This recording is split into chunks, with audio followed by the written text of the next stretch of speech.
우리나라 3대 사망 원인 중 하나이자 단일 질환 가운데 사망률 1위인 뇌졸중.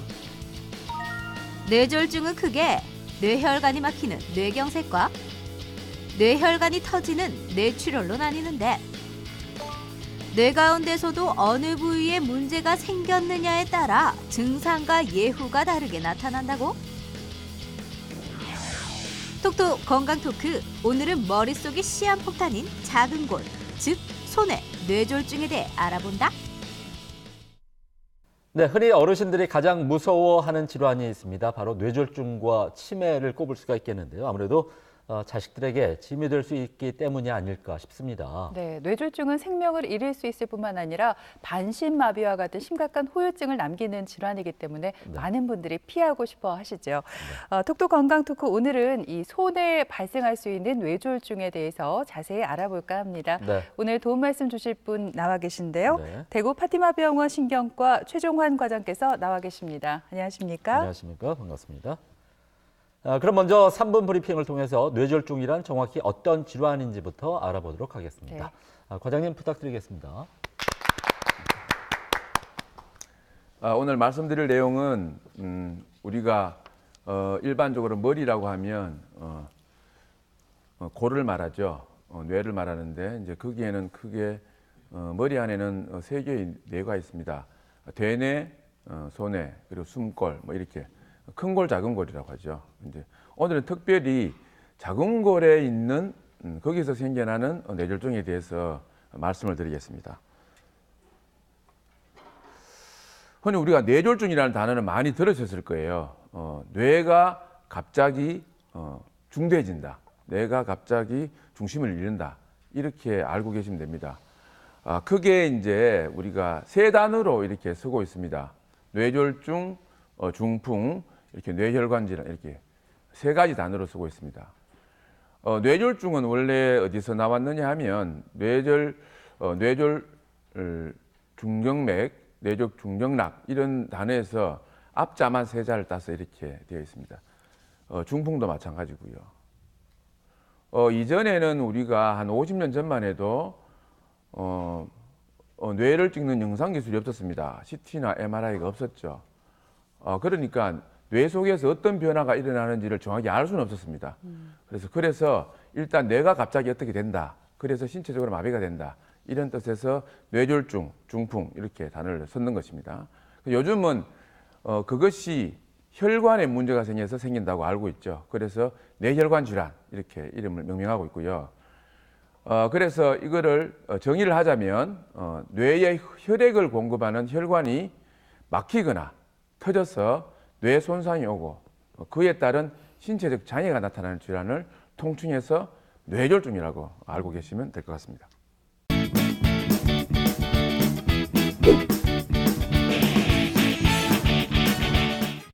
네, 뇌졸중은 우리나라 60세 이상 단일 질환 사망률 1위를 차지한다고 하니까 정말 누구도 안심할 수가 없는 질환이 된 것 같습니다. 그렇습니다. 과장님, 오늘은 이 소뇌에서 발생하는 뇌졸중에 대해서 알아본다고 하셨는데요. 보통 이 소뇌가 어디쯤 위치하고 또 어떤 역할을 하는지 잘 모르거든요. 여기부터 좀 알려주시죠.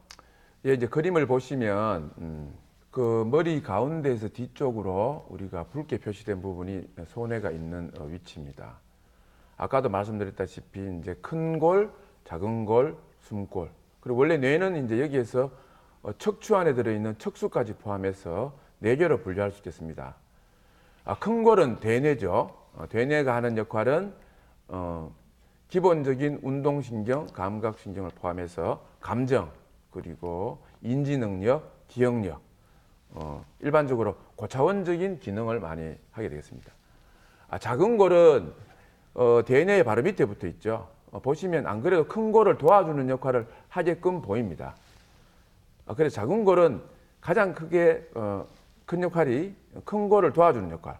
운동을 큰 골에서 내려오는 그런 운동을 많이 도와주는, 운동을 원활하게 해주는 그런 역할을 합니다. 그래서 주로 평형 감각, 그리고 떨림, 뭐 이런 것들을 많이 조절하게 되겠습니다. 그리고 숨골은 말 그대로 숨골, 숨을 쉬게 해줄 수 있는 아주 중요한 역할을 하는 숨골입니다. 그래서 우리가 숨을 쉬게 할 수도 있고 심장 박동, 심장이 뛰게 할 수도 있고 그리고 의식 이런 거 우리가 이제 마음대로 할 수 없는 거는 다 여기서 조절한다고 보게 됩니다. 우리 급하게 물을 먹었을 때나 짠 거 이제 매운 거 먹을 때 한 번씩 살해 기침 한 번씩 하게 될 겁니다. 이제 그런 경우 저절로 기침을 하게 되죠. 이런 경우는 이제 우리 폐로 넘어가는 어떤 이물질을 이제 방지하기 위해서 저절로 나타나는 것입니다. 이런 조절 우리가 신체적으로 할 수 없는 또 우리가 잘 때 숨을 쉬고 심장을 뛰게 하죠. 이런 것들이 모두 숨골에서 담당하게 되겠습니다. 네. 자, 그러면 뇌에 이제 어떻게 혈류를 공급하는지를 한번 보겠습니다. 뇌는 크게 보면 앞순환이 있고요, 뒤순환이 있습니다. 앞순환은 주로 이제 대뇌 쪽으로 피를 공급하는 거. 그래서 뇌경동맥 쪽으로 피가 올라가서 그리고 중뇌동맥, 전뇌동맥 이렇게 이제 뻗치게 됩니다. 그래서 전반적으로 대뇌에 혈류 공급을 하게 되고요. 뒷순환 뇌혈류가 작은 걸로 주로 들어가는 혈류를 담당하게 되겠습니다. 뒷순환 뇌혈류 그림을 보시면 척추뼈 속 양쪽으로 이렇게 구멍이 나 있거든요. 그쪽으로 혈관이 올라가게 됩니다. 그 혈관 이름이 척추동맥이 되겠습니다. 그 척추동맥에서 위로 머릿속으로 들어오게 되면 이 척추동맥 양쪽이 이 두 개를 합쳐져서 기저동맥을 형성합니다. 그 기저동맥에서 이제 소뇌로 가는 혈관, 숨골로 가는 혈관 이런 것들이 나와서 영양 공급을 하게 되겠습니다. 그래서 소뇌 자체로만 이렇게 혈류 공급을 보신다면 소뇌를 크게 이제 혈류 공급에 따라서 세 부분으로 나눌 수 있습니다. 위쪽, 중간, 밑쪽 이렇게 나눌 수가 있겠는데요. 이제 위쪽을 담당하는 혈관이 위 소뇌동맥, 이제 가운데가 앞 아래 소뇌동맥, 밑쪽이 뒤 아래 소뇌동맥 이렇게 분류할 수 있겠습니다. 위쪽 소뇌동맥은 주로 밑에서 피가 올라오는 것이 먼 쪽이고 또 위에서 혈류가 공급되기 때문에 이쪽에서는 혈류가 잘 부족하는 경우가 잘 없습니다. 또한 소뇌에서도 영역도 작고 앞아래 소뇌동맥은 주로 소뇌의 약간 앞쪽이라고 보시면 되고요. 막히는 경우에 주로 숨골과 같이 이제 혈류가 통하기 때문에 영역이 작더라도 큰 손상을 남길 수가 있습니다. 뒤아래 소뇌동맥 같은 경우는 소뇌의 아랫부분 전체 다를 담당하게 되겠습니다. 그래서 보통 막히는 경우는 소뇌의 많은 부분이 손상을 받게 되겠습니다. 그리고 자궁골의 기능을 한번 볼까요? 자궁의 기능을 앞에도 언급을 드렸습니다만 몸의 자세와 균형을 유지 이것만 아시면 될 것 같습니다.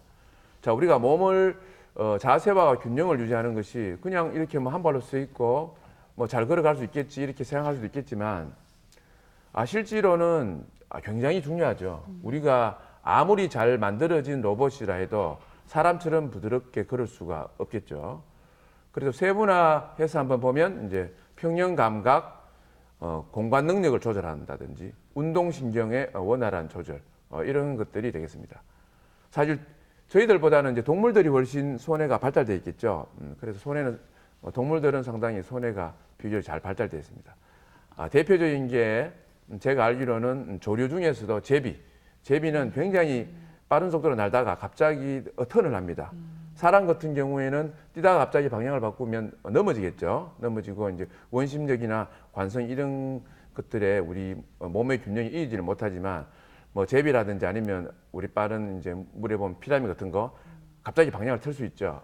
우리 손보다도 훨씬 빠릅니다. 그래서 이런 동물들한테서 소뇌가 훨씬 더 발달하게 됩니다. 우리가 이제 소뇌가 기능이 없으면 그림에서처럼 이제 평균대라든지 이렇게 한 발로 서 있을 수가 없게 되겠습니다. 네, 과장님께서 방금 말씀해 주셨듯이 이 작은 골, 즉 소뇌는 우리 몸의 자세와 균형을 유지시켜 주는 만큼 이곳에 이상이 생기면 아무래도 일상생활에 심각한 지장이 생길 것 같거든요. 과장님, 그렇다면 이 뇌혈관은 어떻게 막히게 되는 건가요? 네, 그림을 보면서 한번 설명을 드리겠습니다. 자, 크게 세 가지로 정리를 해서 봤습니다. 맨 밑에 보시면은 자, 피딱지가 혈관벽에 붙어서 혈관이 좁아지는 경우입니다. 자, 우리가 이 단어를 한마디로 혈전이라고 합니다. 자, 벽에 붙어 있기 때문에 붙어 있는 만큼 피에 관류되는 통로는 좁아지겠죠. 너무 심한 경우는 붙어버리면 완전히 막히게 됩니다. 어느 정도 사실 이제 7, 80% 이상 좁아지면 증상이 나타나게 되겠습니다. 그러면 혈류 방향 반대쪽에서 먹고 살게 되어 있는 뇌세포가 많이 죽게 됩니다. 그리고 이런 경우는 우리가 혈전성이라고 말씀드릴 수가 있고요. 두 번째는 이제 피딱지가 다른 혈관에서 물론 이 붙어 있는 것도 떨어질 수 있지만 이런 피딱지가 다른 혈관에 떨어지거나 이물질, 대표적인 게 몸에 있는 지방 덩어리라든지 아니면 외부에서 이제 혈관으로 공기가 들어왔다든지 이런 경우는 이제 공기색전 아니면 지방 같은 경우는 지방색전, 이 피딱지가 날아가는 것은 아까 피딱지가 혈전이라고 그랬죠. 혈전색전 이런 원인에 의해서 그 크기만큼 혈관이 작다면 그 혈관을 막아버리면 완전히 폐색이 되겠죠. 그러면은 그 이하 부위는 완전히 뇌가 죽게 되겠습니다. 그리고 이제 세 번째는 혈관 박리가 있습니다. 혈관 박리는 혈관벽이 어떤 원인에 의해서 약간 찢어지거나 손상이 됩니다. 그러면은 그 혈관 안에는 이제 피가 있지 않습니까? 그 피가 그 혈관 찢어진 틈으로 들어가요. 그러면서 혈관 그 벽이 갈라지게 됩니다. 갈라지니까 그 혈관벽이 갈라진 외부로만 이제 피가 통할 수 있기 때문에 이 찢어진 부위가 점점 더 커진다면 마찬가지로 혈전처럼 이 혈관을 막게 되겠습니다. 혈관을 막게 돼버리면 마찬가지로 뇌경색이 유발될 수 있겠습니다. 그래서 이것을 우리가 MRI로 찍는 혈관입니다. MRA로 뇌혈관을 비교해 보면 정상 혈관 보시면 이렇게 이제 가운데 혈관에서 이렇게 보시면 이쪽 보십시다. 이게 이쪽 혈관이 안 보이게 되죠. 화살표가 있습니다. 이쪽 혈관 안 보이게 돼가지고 이쪽이 막혔다는 뜻입니다. 그럼 막혀버리면 이쪽에서 피를 공급하는 뇌는 이렇게 오른편에 죽어버립니다. 하얗게 있는 부분이 뇌가 죽어 있는 모습입니다. 그리고 아까도 말씀드렸다시피 이 두 혈관이 모여서 기저동맥이 됩니다. 이 기저동맥 가운데가 지금 막혀버렸죠. 그렇다면 마찬가지로 이렇게 손에서 혈관이 막힌 자국이 이렇게 나타나게 됩니다. 그렇군요. 이 과장님, 이 손해중에서도 제가 듣기로는 이 어느 부위에 이 증상이 나타나냐에 따라서 그 결과가 또 달라진다고 들었거든요. 이 말은 그러니까 손에 뭐 앞에 생기느냐 아니면 문제가 뭐 뒤에 생기느냐에 따라서 다르다는 말씀이신가요? 네네. 손해가 아까도 이제 뭉뚱거려서 균형을 잡는다 이렇게 한 단어로 표현을 드렸지만 어떻게 보면 손해 전체에서도 신체 각 부위의 균형을 잡는 그런 능력은 조금씩 또 부위나 이런 것들 조금 다르다고 할 수 있겠습니다. 자, 위 손해동맥 경색증 이제 손해의 제일 윗부분을 담당하는 혈관이 막히게 되면 우리가 밑에 MRI 사진에서 보듯이 이렇게 이제 흰색으로 나타나고요. 정상은 주로 모든 손해가 그렇지만 현기증, 구토가 생기고 걸음이 안 되거나 아니면은 또 걸을 때 휘청거리게 됩니다. 자, 특징적인 것은 손해의 윗부분은 주로 다리 쪽에 균형 잡는 것을 많이 담당하고 있습니다.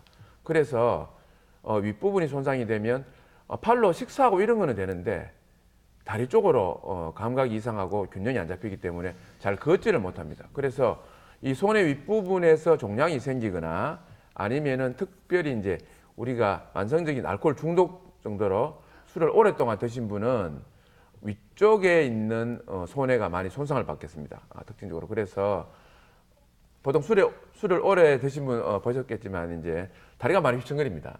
그래서 그런 경우는 벌써 우리가 뇌 MRI를 찍어보면 벌써 손의 윗부분이 많이 벌써 쪼그라들어 있는 것을 볼 수가 있습니다. 그만큼 퇴축을 했다는 말이 되겠습니다. 그리고 두 번째는 이제 가운데 부분의 앞쪽, 그리고 앞 아래 손해동맥 경색증을 보시면 이명, 같은 쪽의 안면마비, 마찬가지로 걸음이 안 되거나 휘청거릴 수도 있고 같은 쪽의 팔다리 감각 이상이 올 수 있습니다.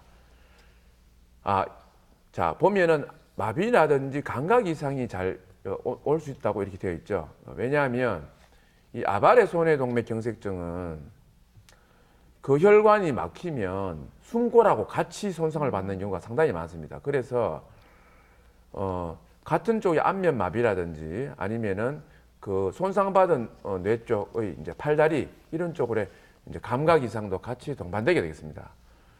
그리고 특별히 우리가 이제 쉽게 이제 귀중풍이라고 말합니다. 왜냐하면 꼭 달팽이 같은 증상, 귀에 이상이 있는 증상처럼 나타나는 경우도 많습니다. 특히 이제 이명 같은 경우는 순수하게 귀에 있는 병이라고 생각을 많이 하시죠. 그렇지만 갑자기 이명이 생기고 다리가 휘청거린다면 한 번씩 아발의 손해동맥 경색증을 반드시 의심해 봐야 됩니다.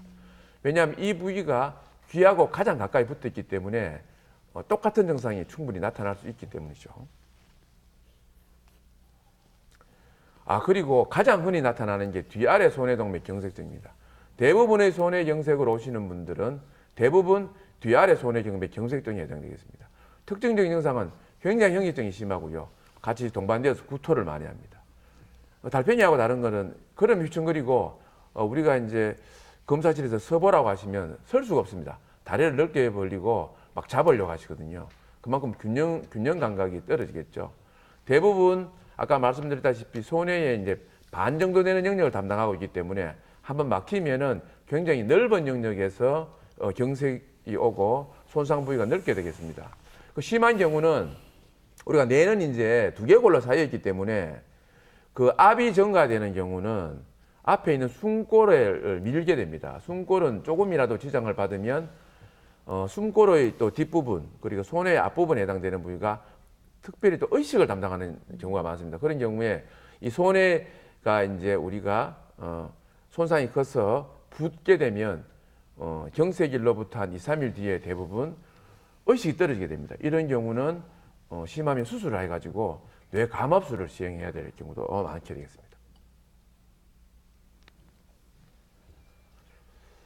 그리고 오늘 특별히 또 재밌는 경우를 가지고 왔습니다. 골프 중풍이라고 해가지고요. 뭐 골프 잘 치는 사람은 상관없겠지만 골프를 잘 못 배운다든지 뭐 어물게 친다든지 이런 경우는 목에 회전을 많이 주게 되고요. 저도 뭐 골프를 칩니다만은 이제 한 번씩 골프를 치다가 몇 번의 그런 경험이 있습니다. 뒷목이 너무 아파가지고 순간적으로 뒷목이 확 뻗치는 증상이 있는 경우가 가끔 있었습니다. 이제 그런 경우 저는 이제 이 의사니까 이런 병이 오지 않나 이런 한 번씩 걱정을 하게 됩니다. 보시면은 대부분은 이 뼈 속에 혈관이 지나가게 됩니다. 뼈 속 혈관이 지나가서 이 뼈 속에 혈관이 지나가기 때문에 목이 이제 긴장된 상태에서 목뼈만 틀게 되면은 안에 혈관이 찢어질 수도 있겠죠. 그러면 그림에서처럼 이렇게 혈관 박리가 이렇게 일어나게 됩니다. 혈관 박리가 이렇게 일어나서 아까 말씀드렸다시피 박리증이 생기면서 시간이 좀 지날수록 환자가 점점점 어지러움증을 더 느끼고 걸음을 못 걷게 되겠죠. 그래서 순간적으로 골프를 치시다가 순간적으로 머리가 너무 아프고 갑자기 걸음이 안 되고 구토 증상이 나면 골프를 그만두시고 빨리 병원을 찾는 것이 현명하다 할 수 있겠습니다. 자, 뒤에 그림을 보시면 자, 이 그림에서 있는 선수는 아주 스윙이 좋죠. 그렇지만 이렇게 되지 않고 몸과 목의 회전이나 머리가 따로 놀게 되면 이렇게 목뼈가 이렇게 뒤틀리게 됩니다. 뒤틀리면서 이렇게 뒤아래 손해동맥이 막히면서 이렇게 뇌 손상을 유발할 수가 있겠습니다. 네, 그런가 하면은 손해 혈관이 막히는 경우도 있겠지만 출혈이 발생하는 경우도 있을 것 같은데요. 아무래도 뇌혈관이 파열되게 되면 생명을 잃을 수도 있고 상황이 더 심각해질 것 같은데 어떻습니까, 과장님? 예, 대체로 뭐 뇌출혈은 다 그렇게 경우가 좋지 않죠. 왜냐하면 피가 계속 나오기 때문에 그렇습니다. 그렇지만 이제 작게 뇌출혈이 생기는 경우는 사실 막히는 것보다 많이 좋을 수도 있습니다. 피가 약간 나온 경우는 저절로 피가 마를 수도 있겠죠. 마르면 훨씬 증상가 좋을 수가 있는데 손해의 경우는 아까도 말씀드렸다시피 이제 뇌가 두꺼운 두개골로 쌓여 있기 때문에 특히 또 작은 골은 작은 골이 들어가는 공간이 또 따로 있습니다. 그 작은 공간에서 피가 쏟아지게 되면 압이 굉장히 올라가게 되겠죠. 그래서 대부분의 손해 출혈은 뇌를 절제하는 경우가 많습니다.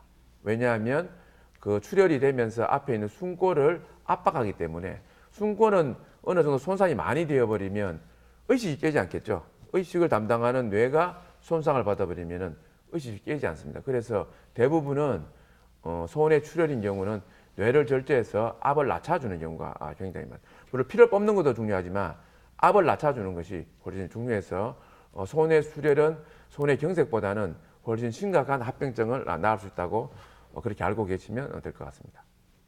네, 이 뇌졸중은 생명을 위협하는 아주 무서운 질환인데다가 이후에 반신마비, 언어장애와 같은 심각한 후유증을 남기기 때문에 우리가 평소에 증상을 잘 알아둬야 할 것 같습니다, 과장님. 끝으로 방송을 보고 계신 우리 시청자들께 뇌졸중은 이럴 때 찾아온다, 우리가 알아둬야 할 주요 증상들을 좀 정리해 주시죠. 네네. 이 시간을 통해서 소뇌 뇌경색뿐만 아니라 우리 전반적인 뇌졸중의 증상을 반드시 알고 계셔야 될 것 같습니다. 우리가 그렇게 이제 여러 매스컴을 통하고 이렇게 홍보를 합니다만은 대부분 응급실이나 저희 외래를 찾아오시는 분들은 모르는 경우가 너무 많습니다. 그래서 다시 한번 제가 강조하기 위해서 한번 말씀을 드리겠습니다. 맨 위에서 보시면 언어장애, 이제 말이죠. 그리고 편측마비. 반드시 이제 양팔이나 양다리 이렇게 오지는 않습니다. 반드시 한쪽으로 오는 경우가 대부분이라고 보시면 되고요. 그리고 갑작스러운 의식장애, 그리고 갑작스러운 시각장애, 보이는 것이 갑자기 이상했다가 다시 저희는 아니면 계속 눈에 보이지 않는다, 아니면 물체가 계속 두 개로 보인다, 이런 경우는 빨리 응급실로 오시면 되겠습니다. 물체가 두 개로 정도 보이는 거 가지고 응급실에 갈 필요 있겠나 생각하시지만 아마 안과에 가시면 곧바로 응급실로 가라고 바로 이렇게 말씀을 듣는 수가 많습니다. 그리고 특별히 제가 빨간색으로 이렇게 글자를 적어놨죠.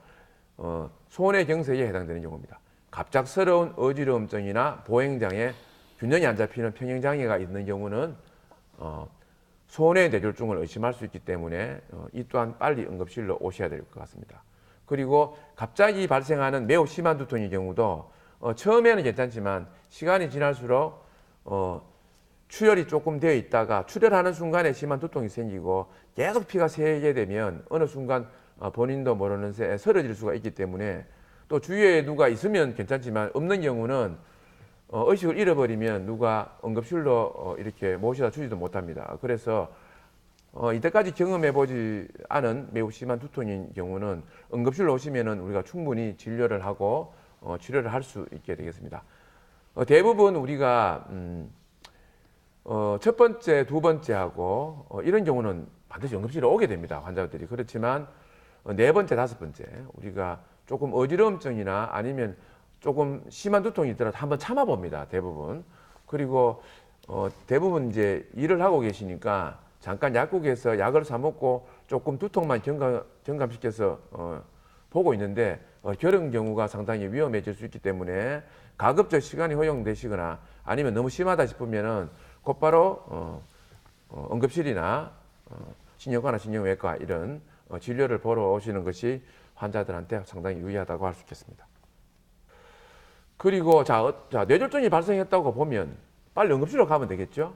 응급실로 오려면은 본인이 금방 말씀드린 뇌졸중의 응급 증상을 확실히 알고 있어야 됩니다. 그렇게 숙지를 하셔야만 지금 이 증상은 응급실로 빨리 가야 되겠구나, 이렇게 판단할 수 있겠죠. 그래서 급하면 응급실 119를 부른다든가 아니면은 빠른 택시를 이용해서 응급실로 방문하시면 될 것 같습니다. 네, 뇌졸중이 발생했을 경우 1분이 경과할 때마다 뇌세포 200만 개가 죽는다고 합니다. 그런 만큼 뇌졸중은 시간과의 싸움이라고 해도 과언이 아닐 것 같습니다. 네, 갑자기 한쪽 팔다리에 힘이 빠지거나 말이 어눌해지고 또 어지럽고 또 갑작스러운 두통이 생긴다면 지체하지 마시고 응급실을 꼭 찾아주시기 바랍니다. 네. 지금까지 이 시간 도움 말씀에 대구 파티마병원 신경과 최종환 과장께서 수고해 주셨습니다. 네, 오늘 고맙습니다. 고맙습니다. 김철원 씨, 장혜연 씨 두 분도 수고했습니다. 네. TBC 클리닉 건강 365 오늘 준비한 내용은 여기까지입니다. 한 주간 건강하게 보내시고요. 저희는 다음 시간에 다시 오겠습니다. 고맙습니다. 자기한테 사랑받고 관심받고 싶어 하는 거 아이가? 오빠 지금 여기에 모든 엄마들이 다 지켜보고 있다. 돈 벌었나? 진실되게 얘기해라. 돈 벌으면 사랑과 관심을 듬뿍듬뿍 줄게. 그놈의 돈은 진짜 아이고 참. 조금이라도 벌어오든지 그러면. 우리 언니 갱년기인갑다. 요즘에 더 화를 부쩍 잘 내네.